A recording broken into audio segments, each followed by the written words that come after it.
Curiosities about the Star Wars franchise. Number 12. Harrison Ford wasn't first choice.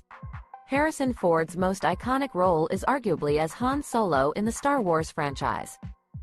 However, the role was initially offered to actor Kurt Russell, who turned it down. Other actors who were considered for the role included Christopher Walken, Al Pacino, Jack Nicholson, Burt Reynolds, and Bill Murray. Ford was cast only after writers George Lucas and Lawrence Kasdan saw his performance in American Graffiti and felt he would be perfect for the role of the lovable scoundrel. Despite not initially being the first choice for the role, Ford went on to become a fan favorite and helped to cement his status as one of Hollywood's most beloved actors. Number 11. Yoda would be voiced by the Muppets. Yoda was originally intended to be voiced by the legendary Muppet performer, Frank Oz. Oz had previously worked with Lucas on The Muppet Movie in 1979. Also, Lucas wanted to bring that same level of magic to the iconic character of Yoda. Oz accepted the role and provided the unique and iconic voice for the character. It became recognizable to Star Wars fans around the world. Oz provided the voice for Yoda in every production of the franchise. From The Empire Strikes Back in 1980 to the very last film in the series, The Rise of Skywalker in 2019. Number 10. James Bond in The Force Awakens. In The Force Awakens, the character of Major E. Matt, who is a key figure in the Resistance and helps provide valuable insight into their operations, is played by actor and former James Bond, Daniel Craig. This was confirmed during an interview with Craig on The Graham Norton Show, where he revealed he was given permission to appear in the film as a stormtrooper. Initially, the appearance was kept a secret and Craig's voice was altered to make his identity unrecognizable.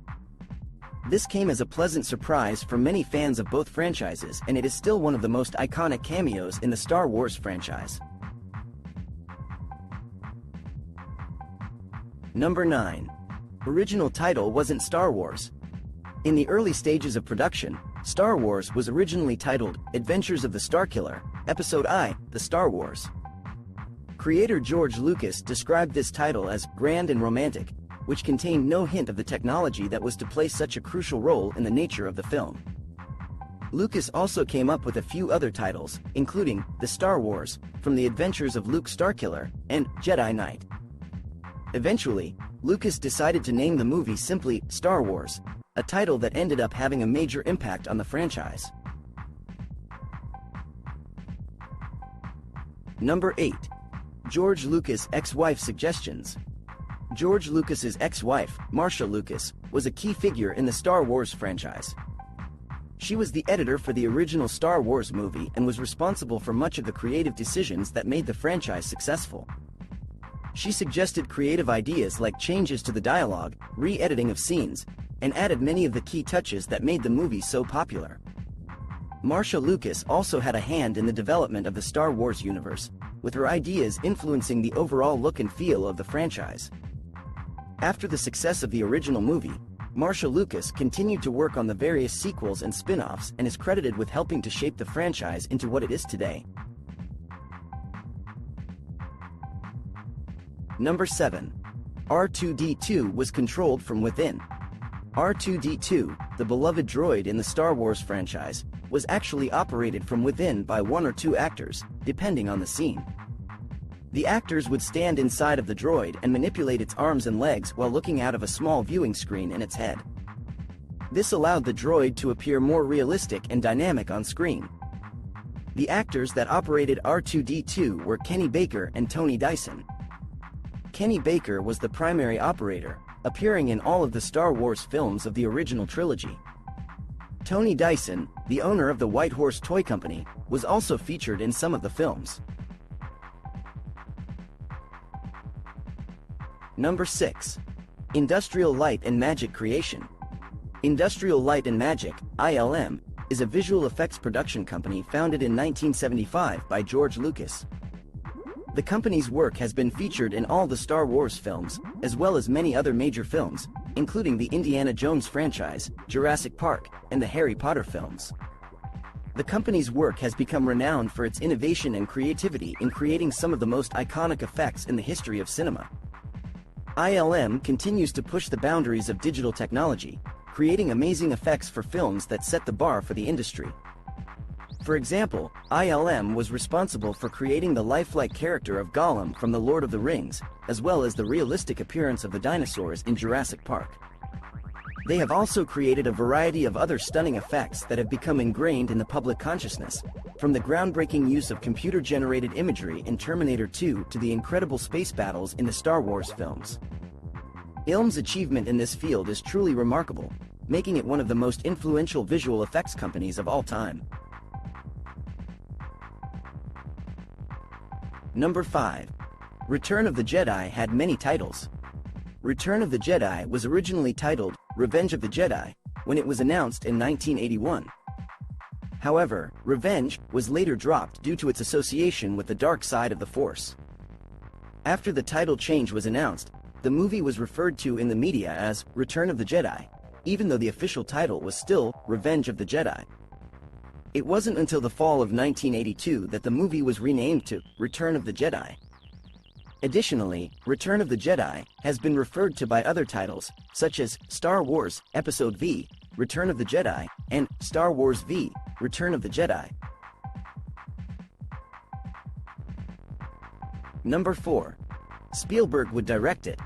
The rumor that Steven Spielberg would direct a Star Wars movie began when he was attached to direct the film The Phantom Menace in 1994, but he ultimately turned it down. Spielberg's friend, George Lucas, offered Spielberg to direct one of the prequel movies, but Spielberg was already committed to his other projects.